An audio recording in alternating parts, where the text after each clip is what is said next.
21 August 2004 তৎকালীন বিরোধী দলীয় নেত্রী আওয়ামী লীগ সভাপতি শেখ হাসিনার সমাবেশ চলাকালে চালানো হয় গ্রেনেড হামলা। বঙ্গবন্ধু এভিনিউয়ে চলা সমাবেশে দুইটি নয়, শেখ হাসিনাকে লক্ষ্য করে বিস্ফোরিত হয় 11টি শক্তিশালী গ্রেনেড।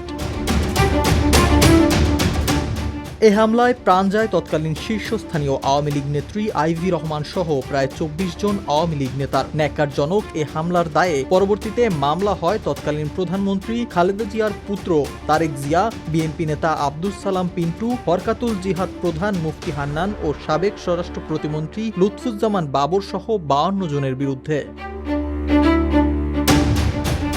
আলোচিত এ মামলায় 2018 সালে বিচারিক আদালতে দেয়া রায়ে স্বরাষ্ট্র প্রতিমন্ত্রী লুৎফুজ্জামান বাবর ও বিএনপি নেতা আব্দুস সালাম পিন্টু সহ 19 জনকে মৃত্যুদণ্ড দেয়া হয়। যাবজ্জীবন কারাদণ্ড দেয়া হয় বিএনপির ভারপ্রাপ্ত চেয়ারম্যান তারেক রহমান সহ মোট 19 জনকে। তবে পরবর্তীতে এ মামলায় আপিল করে আসামিপক্ষ।